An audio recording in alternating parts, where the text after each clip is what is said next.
Hey friends, it's your boy SVH coming at you with today's bowl of Saki by Hazrat Inayat for August 27th, 2024.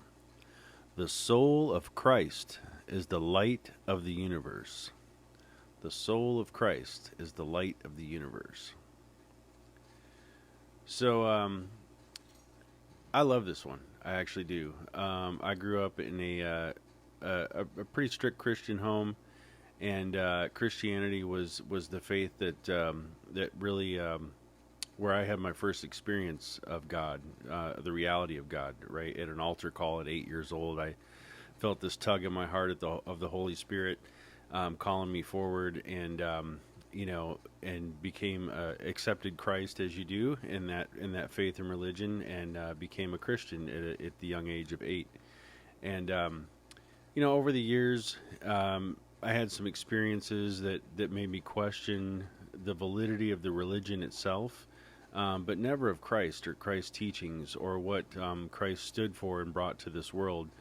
Over the years, I've had people also, kind of look at me doing these bowls of sake and looking at the fact that I'm so enamored with the teachings of Sufi mysticism, in particular Hazrat Inayat Khan.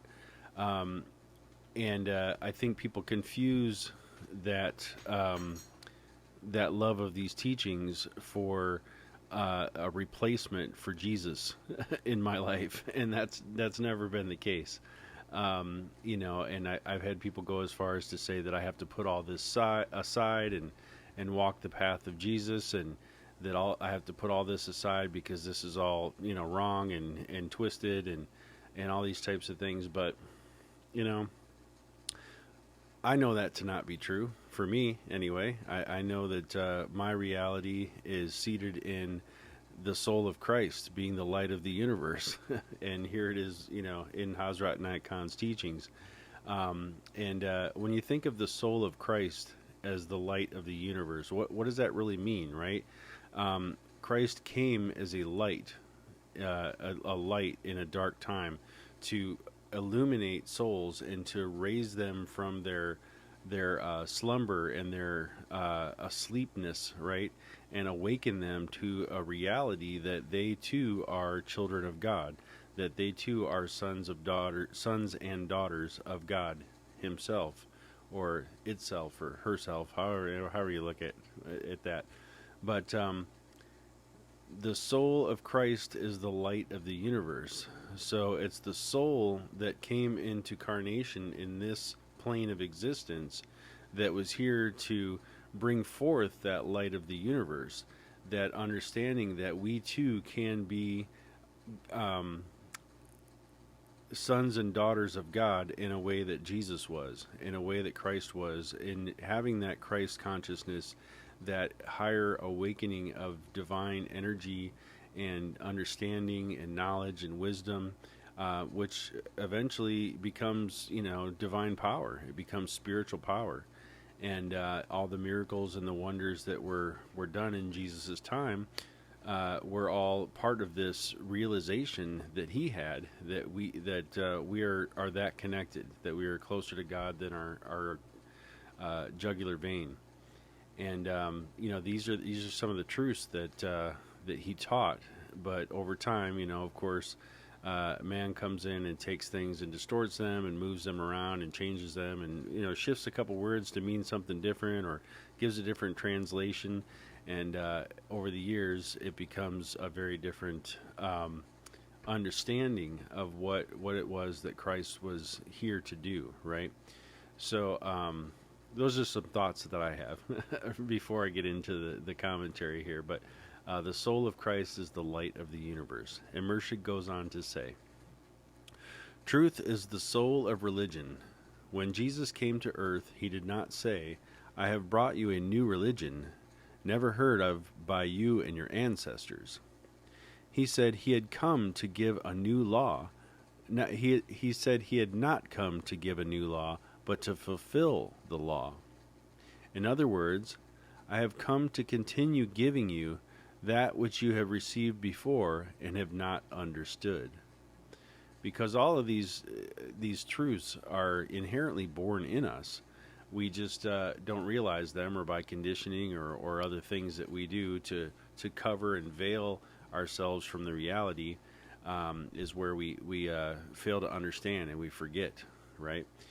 Um, there are scriptures that mankind regards as religious scriptures, but imagine how little of that message a book can contain, and how much more must have been given that was never written in a book. If books were sufficient, the book of Abraham, or the earlier books that were kept as scriptures, could be sufficient. But it was not the book. The messenger, whenever he came to give the life, the living spirit, the divine light that can shine like the sun during the day, so that no soul with the slightest spark of sincerity could ever doubt the truth and unity of the message. That's a powerful statement altogether. The divine message has always been seen through those fitly endowed. For instance, when wealth was esteemed, the message was delivered by King Solomon. When beauty was worshipped, Joseph, the most handsome, gave the message. When music was regarded as celestial, David gave the message in song. When there was curiosity about miracles, Moses brought his message. When sacrifice was highly esteemed, Abraham gave his message. When heredity was recognized, Christ gave his message as the Son of God. When democracy was necessary, Muhammad gave his message as the servant of God, one like all and among all. All masters from the time of Adam till the time of Muhammad had been the one embodiment of the master ideal. When Jesus Christ is represented as saying, "I am Alpha and Omega, the beginning and the end," it is not meant that either the name or the visible person of Jesus Christ is the Alpha and Omega, but the master spirit within. It was the spirit which proclaimed this, moved by its realization of past, present, and future life, confident of its eternity. It is the same spirit which spoke through Krishna, saying, "We appear on earth when Dharma is corrupted," which was long before the coming of Christ. During his divine absorption, Muhammad said, "I existed even before the creation, and shall remain after its assimilation." In the holy traditions it is said, "We have created thee of our light, and from thy light we have created the universe." This is not said of the external person of Muhammad as known by this name. It refers to the spirit which spoke through all the blessed tongues and yet remained formless, nameless, birthless, and deathless. But the blind world, absorbed in its phenomena and impressed by a certain name and form, has clung to the name, forgetting the true being. It is this ignorance which has divided the children of men into so many divisions and separated one from the other by their own delusions, whereas in reality there exists one religion and one single master, the only God. There has been one teacher only, and he alone will be. All the names which the world has fought over are his names, and all the physical forms that have won the adoration of the truth-seeking world are his forms. So you see, friends, there is only one God. And people always think of different religions as being different gods that they worship. The Hindu god or gods, or, the God that Jesus, worshipped, or the God that, Muhammad, makes praises of Allah. Everybody sees these as different, but there's only one God.